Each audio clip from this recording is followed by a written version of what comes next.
For 150 years, Children's National Hospital has provided exceptional care and groundbreaking research. Please donate today to give children and healthcare heroes a reason to believe this holiday season. Visit childrensnational.org/holiday.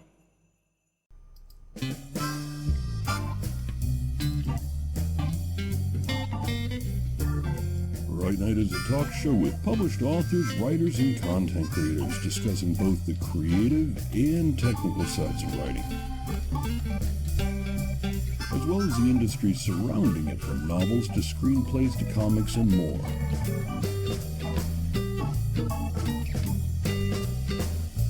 And now, here's your host, author Travis I. Sivart.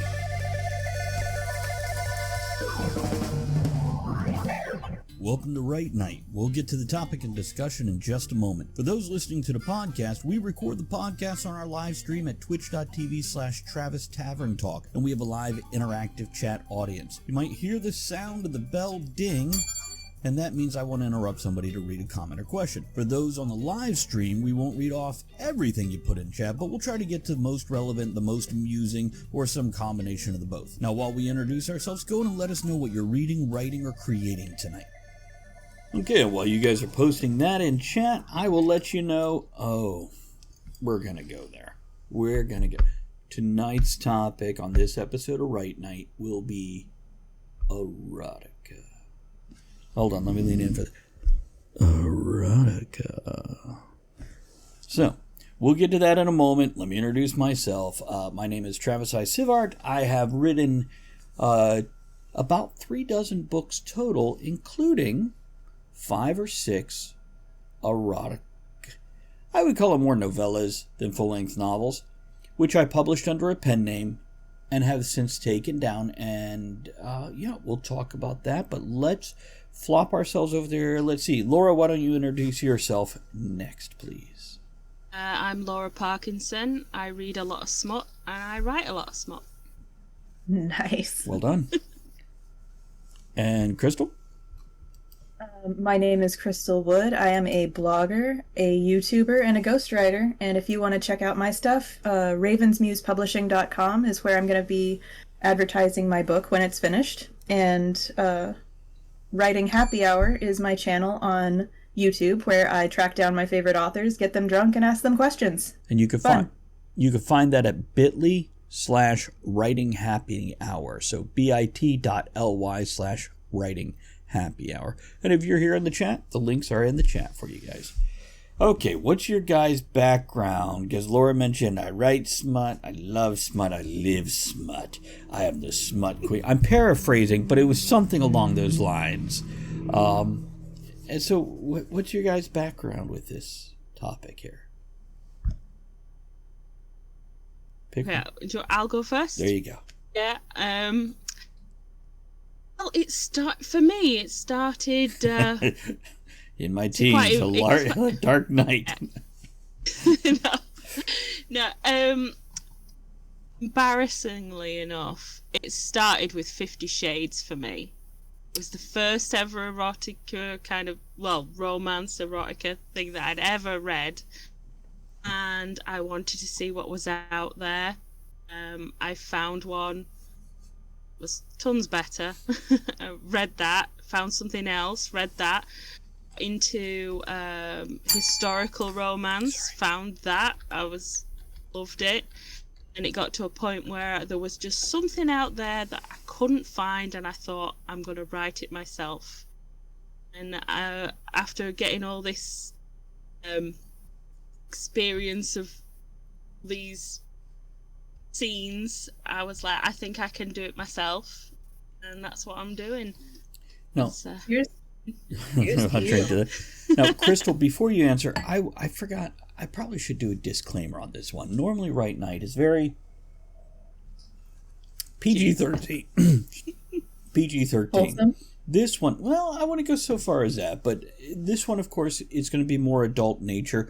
We're going to use turns of phrase and references and whatnot to the more adult side of things. So if that's not your thing, please check out all the other Right Night podcasts that are out there, and skip this one. On the other hand, This might be exactly what you were looking for. So, Crystal, your background.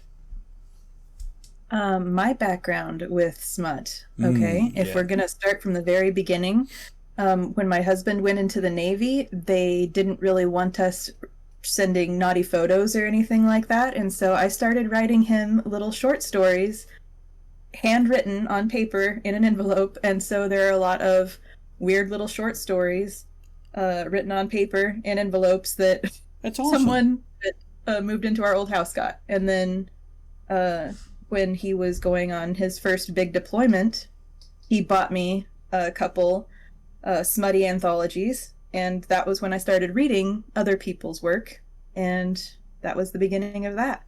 You know, I'm going to flip back to my beginning.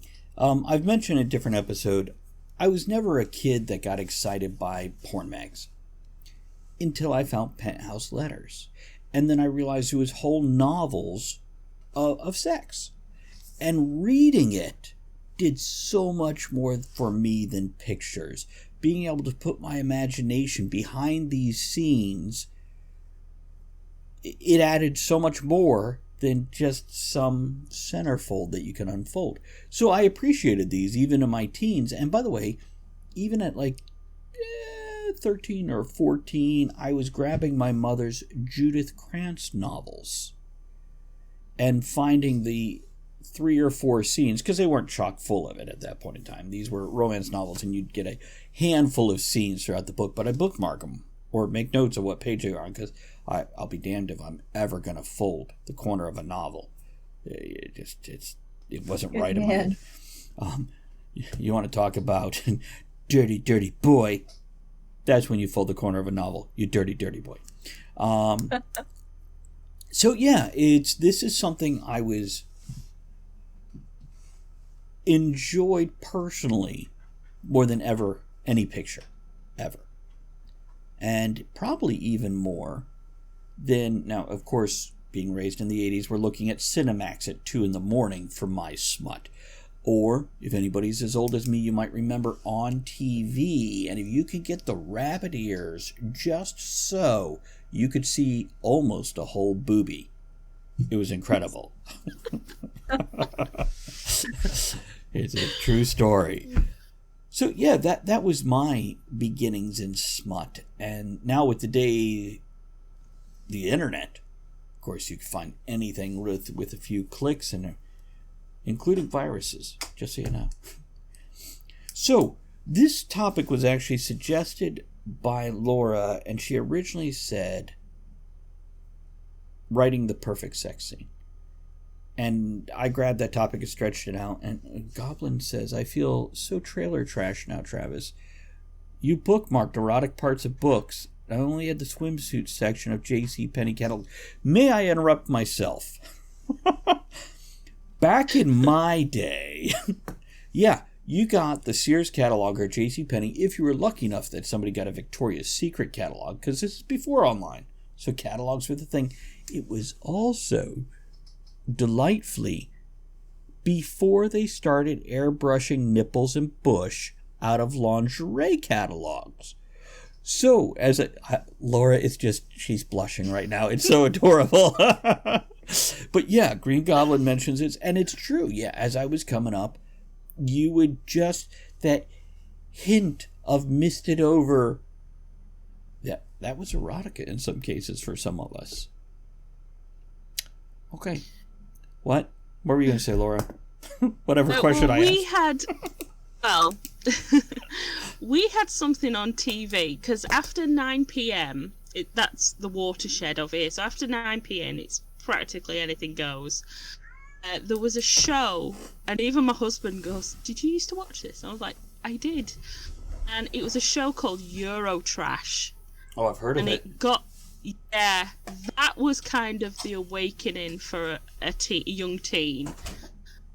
It just showed really weird stuff, but kind of cheeky and camp and boobs and all sorts. It was just so weird, and so that was kind of it for us, because it was before the internet is the internet. You know, if you wanted, I wouldn't know where to get porn, to be honest, back then.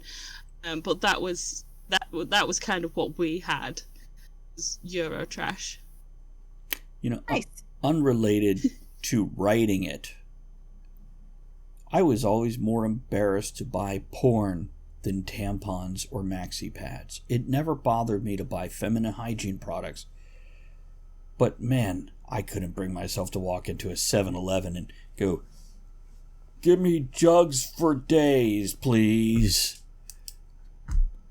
I think there must have been something broken in my brain because I never felt that sense of like embarrassment or shame, even though my parents did shelter me. They tried so hard to raise me in like a wholesome, conservative way, but I was very shameless about like asking questions and stuff. And my poor parents, man, they tried. They really did. But I'd almost say instead of it's just you not in being my broken, nature. maybe the rest of us are broken. I think it's more natural. There's some basic human functions that everybody does: eating, removal of waste, and reproduction. It's wired into us as a species, as an animal. So I think it's more natural to not be embarrassed by it. But our culture has driven it in us. We've all got a butt. We've all got genitals. And to be embarrassed or shy about them, I feel like that should be more unnatural. So good for you, I guess. Yeah, I mean, I left home when I was 18, and I very immediately was happy to explore all the things that I hadn't been allowed to explore before. I would walk into an adult store and strike up conversations with random other people in there, and just, yeah. So, I mean, my whole 20s was like a sexual exploration. Not that I was sleeping around because I was married, and, I was being relatively good, I think, but I was definitely looking into all the things and doing as much experimentation as I possibly could with what I had to work with. Okay, so before great. this turns into an episode of Talk of the Tavern instead of Write Night, let's shift this towards writing.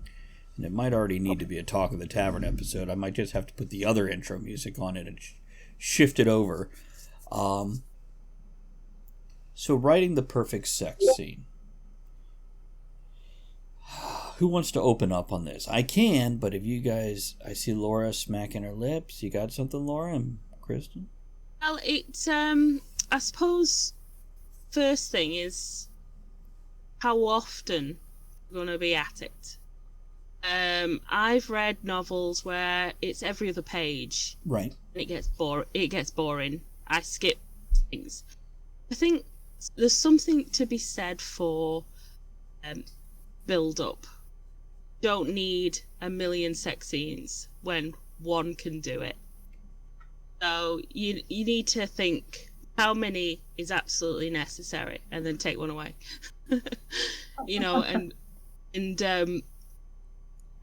I love a good build up in a book.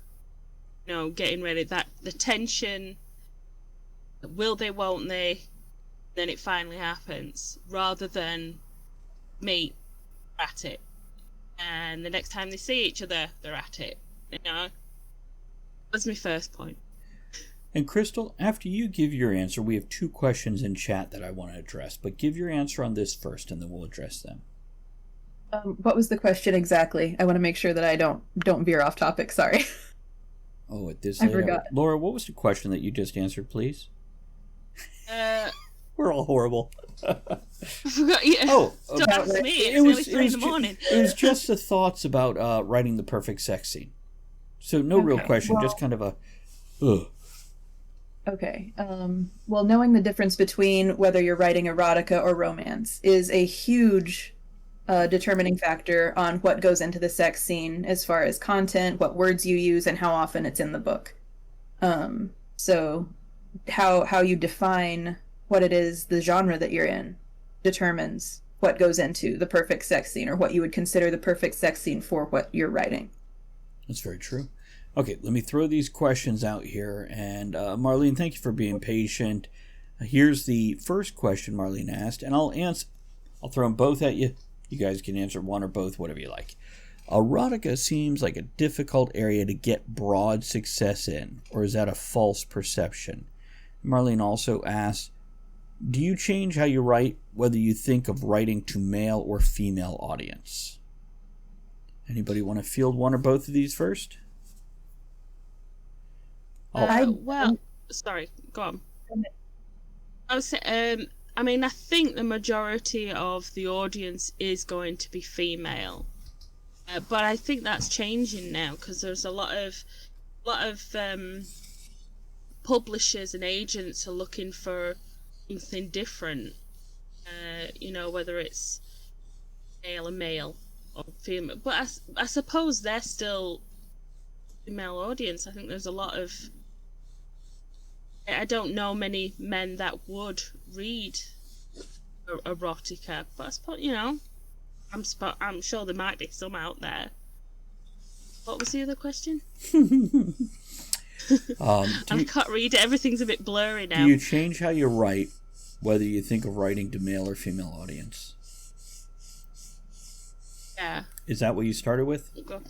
Yeah. Okay.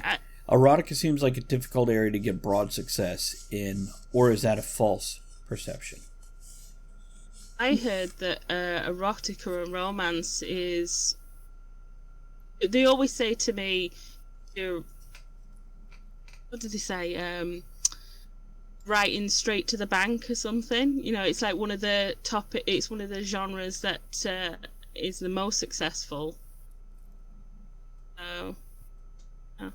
Crystal? This holiday season, we all wish for hope and healing. Children and families who spend their holidays at the hospital deserve a reason to believe in first steps, in giggles, high fives, and hugs. For 150 years, Children's National Hospital has provided world-class care and groundbreaking research. Please donate today to help patients and healthcare heroes this holiday season. Visit childrensnational.org/holiday. That's childrensnational.org/holiday. You know the old saying, selling like hotcakes? What does that even mean? What is a hotcake anyway? They should change it to selling like Hondas, because right now Hondas are selling faster than ever. Probably because they're so rugged, long-lasting, and fuel-efficient. And if you want one, you should get to your local Honda dealer right away. Check out the 8-passenger Pilot, or maybe the adventurous Passport. But you gotta do it fast, because Hondas are selling like, well, Hondas. New models are arriving now. Don't wait. See your local Honda dealer today. I would say it's a matter of marketing. If it's something that's going to be on Amazon, you really can't market erotica effectively. True. So your target audience is going to be different. Your marketing plan is going to be different. And there are a lot of places where you can't list erotic work, or you can't advertise erotic fiction. By toning it back a little bit and being able to define it as romance, you actually have a much broader audience that you can go to. And with erotica, you have to have a completely different plan and a different place to release your work, a different platform, if it's going to be enormously successful. And do you change how you write, whether you're writing to a male or female audience? Yes, I do. Okay. Now the reason being... Go on. Sorry. The reason being, men and women, a lot of times, and I'm being very general as far as statistics go. Yeah. I'm talking about from statistics. I don't want to perpetuate gender stereotypes or anything like that, because obviously everybody is an individual person, and you don't have to, conform to what people expect of you. But from a marketing standpoint, when you're trying to sell a product, there are things that women will buy, or that more women will buy, and there are things that more men will buy. And so depending on who you're writing for, you want to slightly alter certain words that people like or don't like, and certain acts that some people like more than others. And you just want to make sure that you're catering to whoever it is that you're writing for. Okay, my thoughts on these two questions is the... difficult area to get broad success, or is that definitely a false perception? Romance/erotica, and again, there's bleed over between the two, is the biggest selling genre there is. It makes the most money across books. It has the widest audience. So, now, that being said, it's easier if you're starting out to capture a niche audience than a broad spectrum audience. So writing a niche, for example, there was one woman who, ever the genius, wrote Bigfoot porn. Well, Bigfoot erotica. And this stuff skyrocketed. And she made a ton of money. And just pumped them out. And they're only like 25,000 words each. They're not huge. They're not big. And they don't have a whole lot of plot. They're essentially porn. And sold on Amazon, by the way. Which you can do, you just have to be careful how you market it, as Crystal was saying. Other things is, again, it depends where you aim. There are different genres within romance / erotica, whether it's alpha male or lesbian romance or whatever, and there are dozens. And it is a matter of watching what's hot, knowing your market, reading the genre market, seeing what's popping right now. And you might be like, well, if you like this type of thing, you're always going to... No, people trend. And they hear, oh, this is good. And suddenly that genre or that subgenre is now peaking. Sex pun intended. Now, as for changing how you write, whether you think if you're writing to a male or female audience, backing up what Crystal said there, yeah, the same thing. There is stereotypes within marketing and within publicizing that hold true because the money is there to back it up.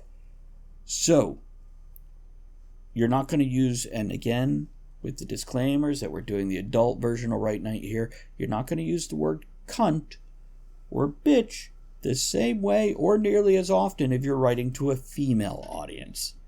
And you're always going to use purple turgid member as often as possible every time you write erotica, because everybody loves that phrase. No. I will say, yes. a really handy tool is... Oh, there we go. So if you want to write erotica, grab an erotic thesaurus, because that stuff comes in handy. And don't just keep it in the bathroom, perverts. Okay, another question from Goblin here. First, I'm going to read his comment. Stereotypes exist for a reason, and more often than not, it involves someone making money. He also says, like most scenes, there's a focus to it. This is referring back to the gender. With sex scenes, do you feel like the sex of the writer and the cultural background takes the erotic scene description in different trajectories? With sex scenes, do you feel like the sex of the writer and the cultural background takes the erotic scene description in different trajectories? I think it can, but it doesn't necessarily have to. I think it's... If a writer has that writer's empathy where they can put themselves in different shoes and situations and whatnot, then no. But on the other hand, if you have a writer with a certain background of whatever sort, and they can draw on that to write to a niche audience, then absolutely. Because that is writing to market and basically mining a specialty. Laura, you got any thoughts on that? Well, I think I did that with my book. It started out very serious. It did the tone of the book, and as I was reading it, I read it as someone from the north of England, and it turned into comedy. And I think if I lived somewhere in the middle of a city or down south near London where everybody's a lot more serious, my book would have been different. But because I have this area that I live in, it's known for being a bit more light-hearted, jovial, friendly, take the at yourself, that kind of a thing. I definitely put that into the book, and that's the tone of my books. I think that's definitely something that I did. Way to beat up your microphone. No, I just caught it.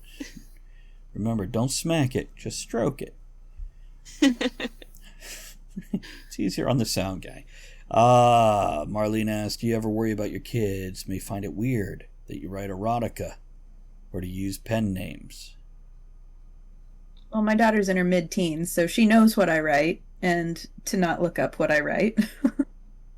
Plus, I'm a ghostwriter, so everything is under someone else's name anyway. But, yeah, I just would put a disclaimer on it when I'm writing my actual work that has my name on it, that, maybe just don't read that. I don't have a pen name, but I think because I'm under the veil of rom-com, doesn't sound as bad.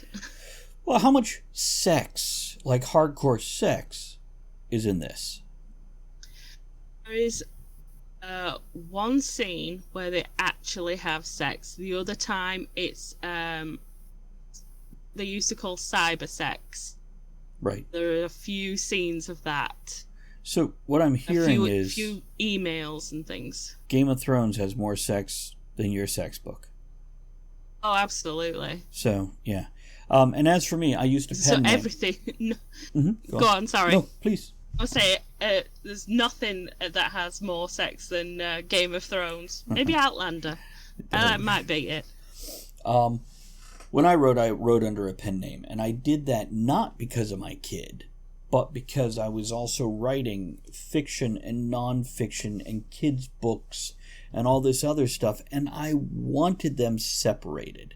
I don't want somebody to pick up one of my kids' book, go, let me look up this guy, and then get my medieval fantasy with zombies and torture, or an adult erotic novel. No, I use different names for different things. Just like when I was working on Cozy Mysteries, there was a different name because, again, there is a perception with the name of the author.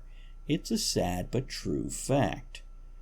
And people have an expectation of what certain people will write. So you work your pen name with that too. But also, I wanted it separated and segmented for the different types of stuff. I'm going to read off a series of questions, and we can jump on them or ignore them or whatever. Marlene says, how much research... Oh, it's only kind of one question with an explanation.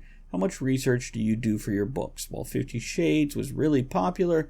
People took it as this SM kind of thing. Anyone in the scene probably hardly found anything that they would call S&M. Well, for me, it depends on what you're writing. And yeah, I had a lot of my friends from when I was in the scene who looked at that and were complaining about it. But then again, the smart people who are into BDSM looked at it and went, we all started somewhere. And if this is a lifestyle that we've explored and grown into and expanded our lives in this, where's the doorway? This 50 Shades, it was a gateway. Okay? For those that wanted to look at that. But if you want something better, go grab James Spader, the secretary, wasn't it? Is that the one? Am I thinking of the right movie? Yeah. Okay, what about you guys with the research for your books? Yes. Sometimes if there is a specific genre or fetish that you don't know about, and that's what my client is, writing to market, whatever, there have been times where I had to do some research. Because when I very first started ghostwriting, I was literally taking any job that I could get, because I needed those reviews to build my profile and build my credibility. And one of my very first full-length novels that I completed was something called Impreg Wolf Shifters. I don't know if you've heard about this. Travis knows. Oh, shit. Okay. Oh, sorry. I used the C word and the B word. The boy wolf I think can get shit other will be boy okay. Wolf pregnant. And it's a whole, having pregnant man sex fetish. And I didn't know what I was getting into when I accepted it. They said something about, can you do impreg? And I said, oh yeah, thinking it was like a format or something that I could just figure out, after I took it. And then afterwards I read through the outline and I was like, wait, what? Because he, the character finds out he's pregnant, and I'm like, oh boy. And so then I went back and I did a whole bunch of research on other books. Wait, I have a question. I have a question. Go ahead. Did you watch Junior with Yes. Arnold Schwarzenegger and Danny DeVito as research? Awesome. Yes. Go Well, on. I mean, that wasn't part of my research, but I saw that movie very when I good. was Okay. younger. She's drinking water. She's But done. yeah, if there's a specific fetish that you don't necessarily find yourself familiar with, and that's what your client wants, do your research. Or if Do you, not walk into that blind. or if you're looking at historical erotica, you definitely need to know, what if there was condoms, how they, prevented sex, the clothing even, and how pants came undone, or how a corset came undone if you're writing historical. So, yeah, there's definitely research to be done if there's research to be done. Quite often, though, it is a matter of, again, that writer's empathy and putting yourself in that mindset and whatnot and exploring from that. Laura, do you have thoughts on this before I read the next creepy question from Goblin? I was just going to say, Google is your friend It's when it true. comes to, stuff Or, that you don't know. or Google is the thing that warns the government to watch you. Also, what did he say? Write what you know. Put something in, because there was a scene in my. I know I keep talking. There's a scene in. Go there's a scene in my on. book, and happened in real life. And my husband, when I tell people to read my book, my husband will go, "There's a scene in that book. It's real." You've just got to tell me which one it is. You got to figure out which one it is. Anyway, it's this cheeky little. I'm not going to tell you, but you figure it out and you see it. Yeah, put in what you know. We're gonna have to read it now. I tell you what. Do you have the opening paragraph? Have you pulled that up between? No, I haven't. I'll see if I can do that now. Okay. Well, If you want to just. yeah, I'll start talking, and Chris and I'll keep it busy in case your computer freezes. Which, by the way, let me just say this: if you're a writer, remember, you're not working on a typewriter with a pen and pad. Your computer is your most important writing tool. If you are buying a big screen TV before upgrading your computer to something that doesn't flutz out, you're doing it wrong. Take care of your tools will take care of you. So, Crystal, we're going to pop over here. Goblin says, when writing erotica, do you project things you fantasize about or write things that somewhat scare you? Yes and yes, I would say. You wanna I think if you're not into what you're writing to some degree, if you can't at least wrap your head around what it would be like to be interested in something, you're not going to do a good job of writing it. And as far as pushing things to what kind of scares you, I think that's just coming out of your comfort zone as a writer, no matter what it is. Writing in a topic or a genre that you're not used to writing in is going to force you to grow. So I say yes, and go for it if you have the chance to do something like that. I say no. At Capella University, education is as smart as the world around us. With the FlexPath format, you can take classes at your own pace, set your own deadlines, and even leverage your previous experience to move faster. Now that's smart. Learn more at capella.edu. 'Tis the season for those irresistible ginger thins, cozy blankets for cuddling by the fire, and making home warm and welcoming. For one-stop holiday shopping, visit your local IKEA or ikea-usa.com/holiday. I didn't, because I was writing to market, and specifically the genre I was writing was alpha male, and that is not my personality type. See, we just lost Laura. She'll be back in a moment, folks. Yeah, I was writing to market, and this was the genre I was playing with, and it's not something that appeals to me. Give me a second. I'm going to switch screens, and then once Laura comes back, because she broke the internet. Oh, and we're totally off with that. Okay, so... Oh, there, we're back. Bat mustache sound. She'll be back in a moment.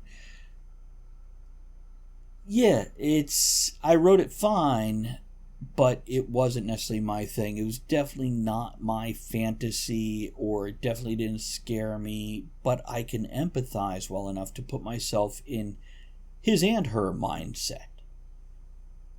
So, here's an interesting... At least to the degree that, like, a profiler, right. The police officers that can profile a serial killer by putting themselves in that mindset, even if it's not your cup of tea, if it's not your specific fetish, you find a way to try to just put yourself in that headspace for, even if it's just temporarily. Which, this is something I've been doing all my life with people. I had friends who would fly into a rage like that and literally had attacked people, like in the blink of an eye, just went from happy to raging.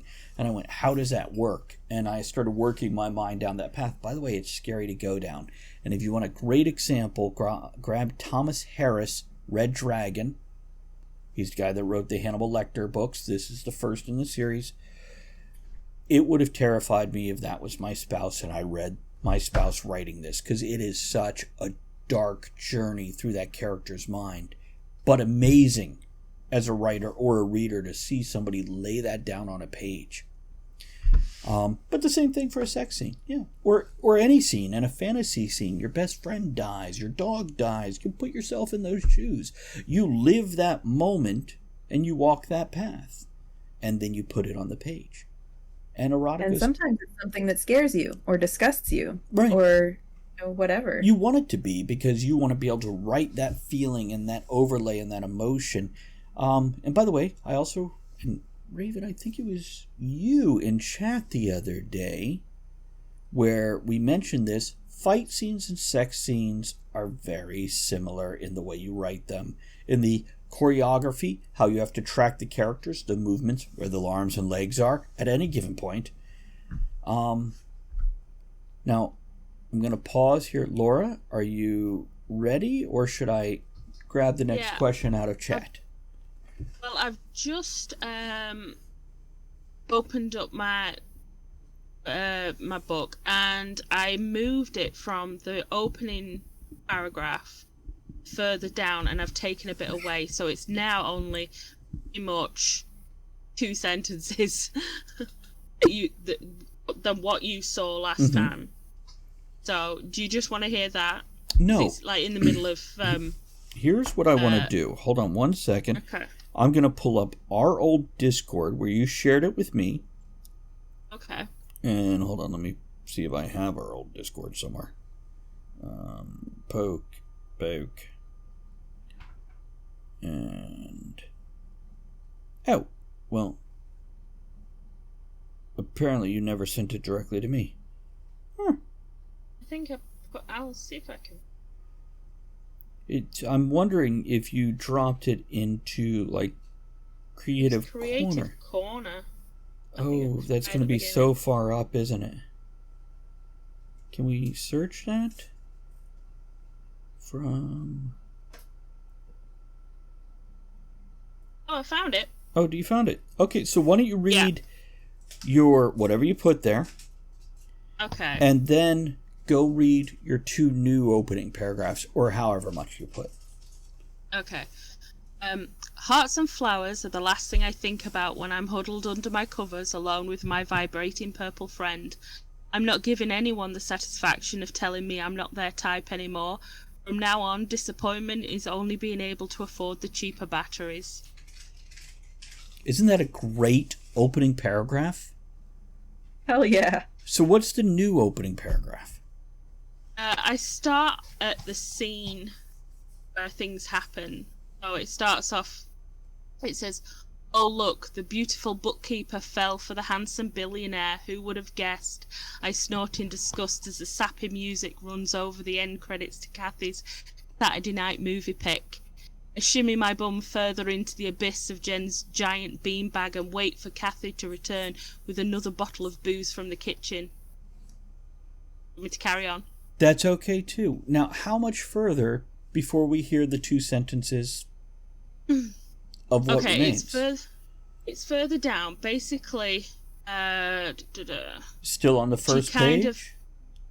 It's on the second page. It's at the end of the second page. So I've got like a half page, and then the second page, and it's at the bottom of the second page. No, I think that's okay. I think that's fair, because that opening that you just gave us, the new one, I'm still interested. And what you read, whatever remains of what you just read, will be a nice payoff for that page and a half. That'll be a nice oomph. Twist a knife. Yeah. Because I added a bit more. I added a bit more to it. Whereas that one, that was just like comedy. Right. I put a bit more dark into it. So it says, Kathy has been piling on the rom-coms for months, and tonight is no exception. She's trying her darndest to soften me up one film at a time. Well, that's not going to work. Not tonight, not ever. It was the incident 6 months ago that finally did it for me. A blind date turned into a night of embarrassment and fear. That was when my positive opinions on dating abruptly ended. But I'm okay with that now. Hearts and flowers are the last thing I think about when I'm huddled under the covers alone with my vibrating purple friend. Let me interrupt you. From now on, disappointment. Yeah. You used the word fear. Read that sentence again for me. A blind date turned into a night of embarrassment and fear. Now, I don't know what that leads to, but fear is a very powerful word considering everything else you've put on each side of that. Is it the right word? Yeah, when you find out what happened to it. Yeah. Now, that's all I wanted to know. I don't necessarily want to know why or what happened, but that it's a huge dark shadow in the middle of this little thing. Yeah. So yeah, that's interesting. Crystal, do you have some comments before I read another question? No, I thought that was great. I haven't read very much of I think it's a great teaser chapter. That's you should put that on your website or something, like as the a freebie or something to pull people in. When you get a website. When I get a website. Something else you can do, you can always do screenshots and put it straight on your Instagram too. Yeah. Something to keep in mind, even if it's just a half page or whatever. Okay, an interesting question from Marlene. Referring back to 50 Shades with my comments about BDSM and whatnot. Marlene, prefacing a question, says, guess it was a gateway in terms of things to do, but a bad example for consent. Then, a very interesting question. How do you think of consent in your own scenes nowadays? And I definitely have an answer, which part of it will be non-erotica, then part of it will be erotica. And actually, it's probably reverse from what you think it should be. But what about you guys? You guys want to open up with some of this? I think... Go ahead. I'm sorry. Go ahead. No, I was saying go on. You can go first. For me, that has been one thing that I'm really happy that I can be picky about when I'm taking on a project. I will state that in my cover letter if I have to. Like, if there's something even slightly vague about what it is that the client is asking me for when I'm ghostwriting. I don't want to glamorize rape. If there's rape that happens in the book, then it's not going to be fetishized. And if that's what somebody's looking for, I absolutely won't write it. That's one of my hard no's. There are other taboo things that I won't even go into that are hard no's for me. Mm-hmm. Things that I have been asked to write that I refused to. But consent is a big one. For my own writing, I find consent extremely sexy. If it's written well, it doesn't have to ruin the mood or whatever it is that people think. In fact, it can be the most exciting part, is working up to that understanding that both people are interested. And yeah, I think that that's extremely crucial to have that in your scenes. And if you don't, then it makes me uncomfortable. Understandable and reasonable. Yeah. Laura? Yeah, I completely agree. You don't have to make it obvious, but consent is a definite. You've got to put that in there. You know, Even you if can it's do. body language. Yeah, it's got to be in there. I've read things that are that don't have it, and it just feels awkward. Funnily enough, you know that Bridgerton that came out. Yes. The series. Well, I read the books a while ago, and the first one was the only one I didn't enjoy because of what she did. The main character, what she did at the end with her husband. I don't know if you've watched it. No. Or read the books. Well, she he was averse to coming inside her, basically. He didn't want children, and then she kind of forced it upon, she took the matter out of his hands, basically. Right. And it was really uncomfortable. And it was I saw people also review that book, and they had the same problem with it, because it wasn't so much rape, but it was very violating. Rapey. It was very violent. Yeah, it was. Well, yeah, and that was just another way of, doing it that way.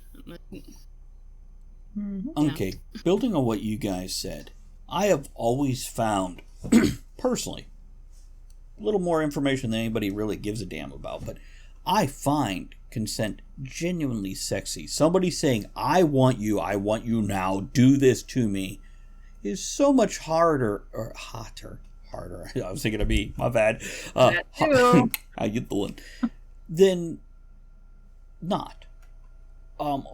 And now, where I said this is probably opposite of what you think, when you're writing alpha male, which is the erotica that I was writing, in the woman's head, she is definitely consenting. And in the body language gives that. But verbally, there is a resistance that in that genre, the male breaks through, bullishly, macho-ly, etc. So if you're writing it in the female's point of view, it's making it clear that she wants this. But again, it's a line that, depending on the genre you're writing, people have certain expectations. There is a formula. And nowadays, in our current culture, it is. It's awkward. And it's awkward to talk about right now in that. But now, on the other hand, in other things, not that I don't do sex or romance in my fantasy. Fantasy as a medieval fantasy. See, this is why I put medieval in front of the word fantasy, because I have written erotica. When I hear fantasy, Joe pops in and says, dang, I'm sad I missed a lot of this episode. Erotica is my favorite genre. To write or just to hide in the closet with, Joe? Good to see you, bud. Here's to you. So, yeah, that is... It's fun. It's a matter of knowing your genre, knowing your audience, and... being able to write dominant characters that are not rapey. Yeah. Yeah. I have... See, that's a great comment right there. Joe says, don't kink shame my closet reading fetish. I didn't have a problem till it was my closet and I put that suit on afterwards. I mean, sure, it was rubberized, but you could have wiped it off. And I couldn't even complain because the zipper. Anyhow. I can't even drink my bourbon now. This is why Not even thread a needle. So, yeah, that's all I've got on that, without kind of running in circles anxiously hoping I don't offend somebody. But yeah, in my books, I don't do romance. I don't do sex in general I do emotion, I do feelings, but I'm not writing romance in what I'm doing. It's just not something I crave to put down on the paper. But when I wrote porn, erotica, romance, yeah. It was that unspoken consent, I guess, that body language consent. And I'm glad you put that in there, because I don't know if I would have thought to phrase it that way, Crystal. So that was very helpful. Okay. You can, yeah. Go on. You can say a lot with something subtle. Hand gestures, touching someone's arm and looking deeply into their eyes, heavy breathing, blushing. Leaning in, even while saying no. In a book. Real bit of real world advice. You should be doing this. Right. On the other hand, in the real world, if somebody says, I don't think we should be doing this, step away. Say, then we don't. Yeah, because real world is not a fictional novel. Joe says, I don't know if this topic has been covered. If it has, feel free to skip it. What? This was the opening concept. What are the qualities of an amazing sex scene? I'll just summarize this for you, Joe. Both Crystal and Laura, though they haven't seen it or experienced it, said Travis being in it. That was really the answer. And I said, why am I always alone in it? We moved on. Yeah, we had nothing after that. No, do you guys want to cover that again? The qualities of an amazing sex scene, which this is kind of taking it meta. And it's a great question, because I don't think we actually directly answered it. We branched off into so many other things. So, qualities of a great sex scene? Go ahead, Crystal. All right. When I am writing a sex scene, I think about it in layers. For me, there are 3. And the first one is, like you said, the choreography. I put bullet points for each thing. You want to make sure that it's not just one person doing all the actions. You know, right. He did this to me, then he did this to me, then he did this to me, and then, you know, it just seems like the other person is laying there like a dead fish, and that's not sexy. So you want to make sure that he does something, he or she. One right. person does something, one person does something, the second, you know, make sure that they take turns. And that it's not one person doing a bunch of stuff. And if I can interrupt, yeah, and if I can interrupt that real quick, and it doesn't have to be character 1, character 2, character 1, character 2. It can be character 1, character 1, character 2, character 1, character 2, character 2, character 2, character 1. It's a give and take. And you can blend multiple actions into one sentence. Right. So you just want to make sure that they're getting about the same amount of page time, or at least that's how I enjoy writing it. Laura? Learn a woman's anatomy. There is so many books out there where and some of these are written by women and they don't know where things are. Yeah. That is a big one for me. I love your clarification, by the way, that so many of these are written by women and they don't know where things are. Because yeah, we all make fun of men. All of us make fun of men. But besides that, we also make fun of them for not knowing the anatomy. But it's not just men, you know. Mm-hmm. And by the way, Joe replies to what you were saying, Crystal, with participating. Yes. Both characters, or all 15 characters, whatever the scene is, participating. Right. Just like if you're writing an action novel, every person in the scene needs to be important and pertinent and move the story forward. Even a sex scene.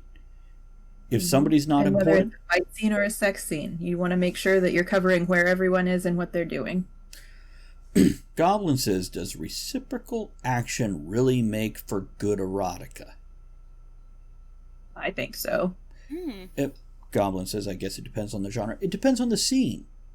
I mean, if you're doing a blindfolded, tied down scene, then reciprocal action takes a different tone and a different set of actions than hot sex in the parking lot on the back of the pickup truck in the, you know, country bar gravel lot.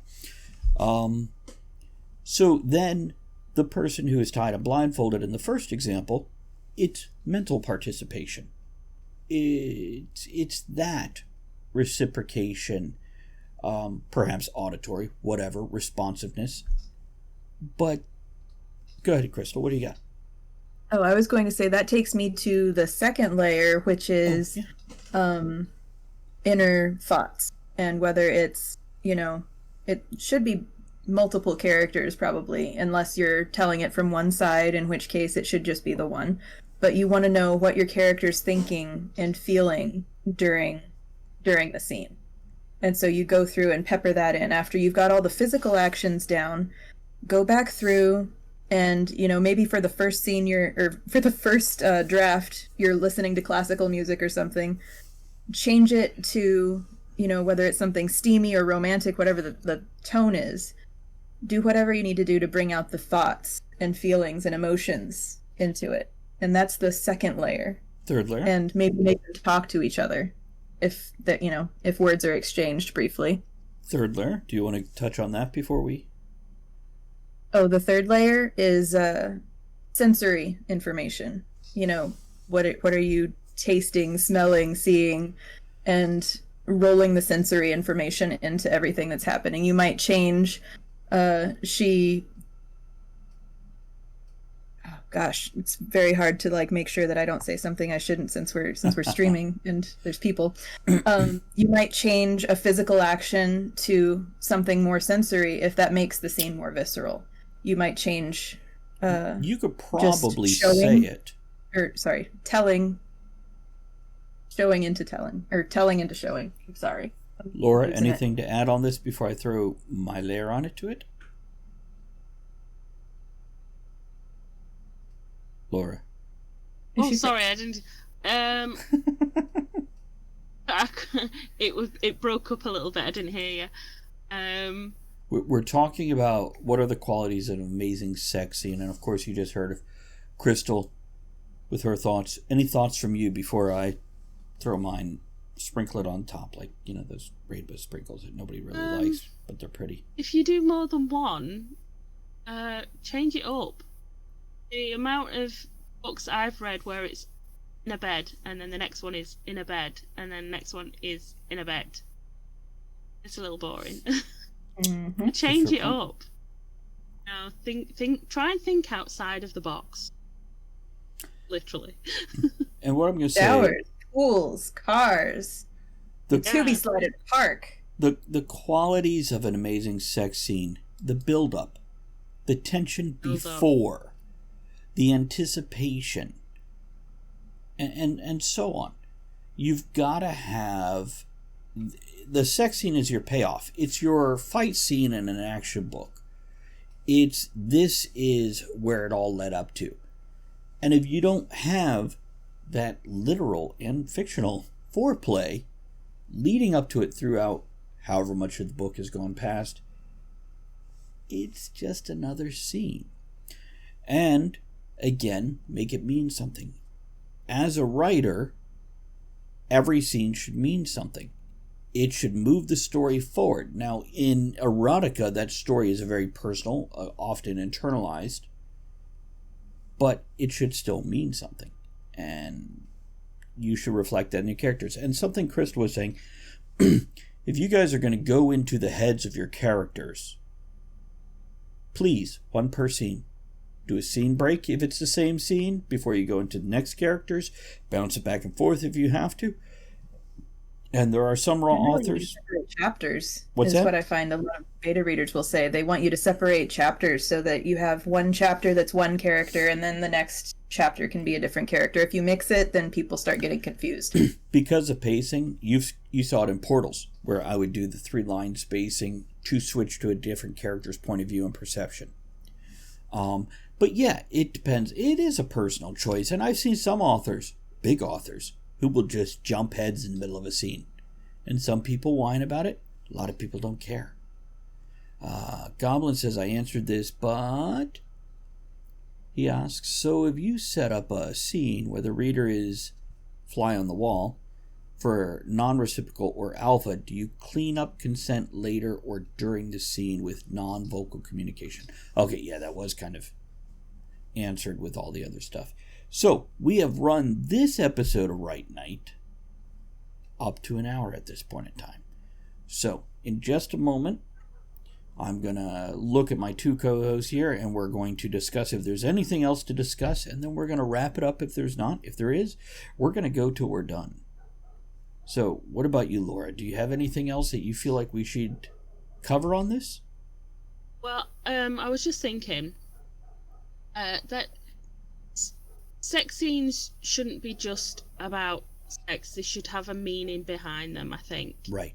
The best ones I've read is the sex does something else. You know what I mean? I do. Like the one that I've written is she lets her guard down for the first time, and the love interest gives her the almost the alpha role.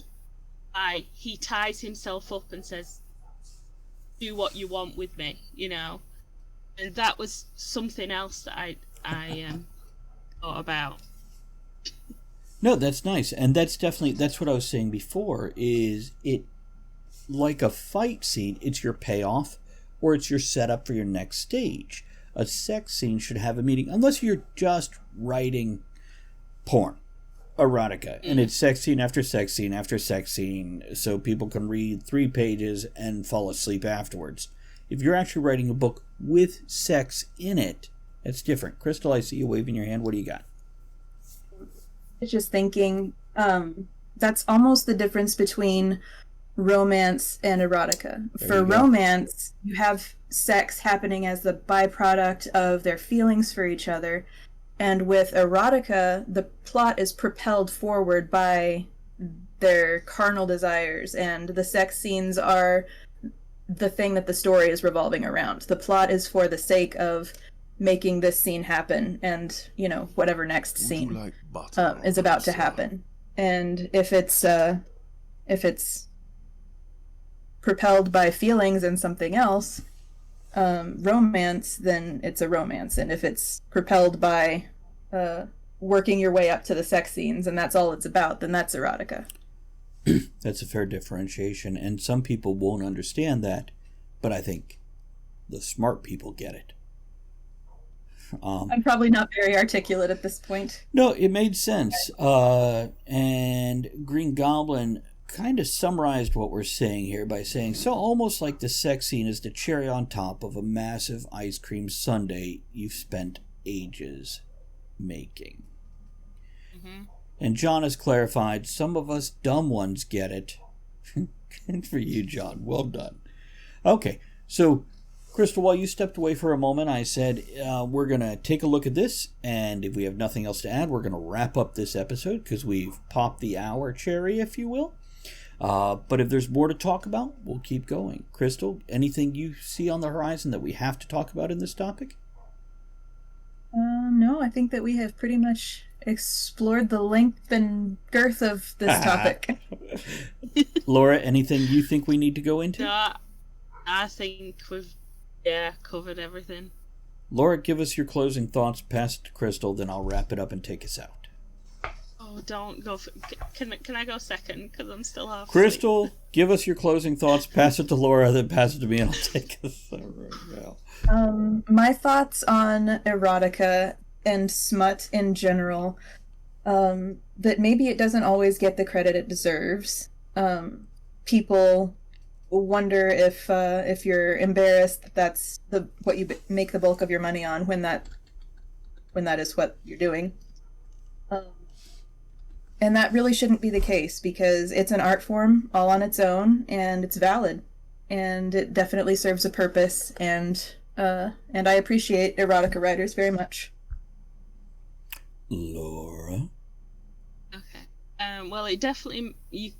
there is a reason why it definitely makes the most money out of all the genres. Because it's good stuff, and it's done well. Yeah, and I do appreciate all the people that have taken the time out to write so much so I can finally make my own, and write and share with everybody else. And congratulations on that, by the way. Finishing a book is a huge deal, and just, man, good for you, man. Laura's on her 14th edit. Fifth. I've got about 10 chapters to go, because I changed it from first person to third person and then back to first person again. So it's taking its time. Understandable. Get it right. Just remember, at some point in time, you do have to let it go. That's all. So. Oh yeah, I think then this will be it now. My closing thoughts are: if you're going to write erotica or romance or some blend thereof, remember, you're still writing. Put the important things into the book. Put the time, put the research, put the polish. Make a character arc and a story arc, and have more than just a book of sex. Add that to it, and that will give your readers more, whether they want it or know it or not. It'll be worth it. Okay, say goodnight, ladies. We're going to take us out of here. There we go. Before we go, I want to remind everyone that you can email us at rightnightshow@gmail.com. That's right with the W, night with an N, show@gmail.com. To let us know your thoughts on the show's topic, suggest other topics you'd like to hear us discuss, or just have a message read out on air to someone in your life. Thanks to everyone for supporting the show by downloading the podcast, sharing it on social media, grabbing some shirt stickers and mugs from bit.ly/tavern merch, or barware patches and hats from bit.ly/tavern merch too. That's bit.ly/tavern merch or tavern merch followed by the number 2. Thanks to everyone who joined us live at twitch.tv/Travis Tavern Talk, and everyone who supports the tavern by subscribing, hosting, throwing bits, raids, and most of all, commenting.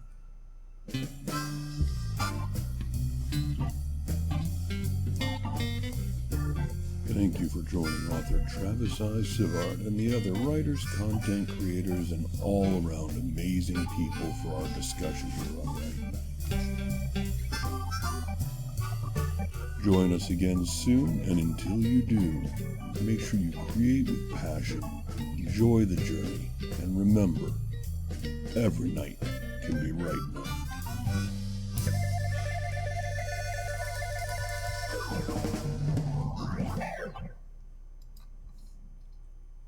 This holiday season, we all wish for hope and healing. Children and families who spend their holidays at the hospital deserve a reason to believe in first steps, in giggles, high fives, and hugs. For 150 years, Children's National Hospital has provided world-class care and groundbreaking research. Please donate today to help patients and healthcare heroes this holiday season. Visit childrensnational.org/holiday. That's childrensnational.org/holiday.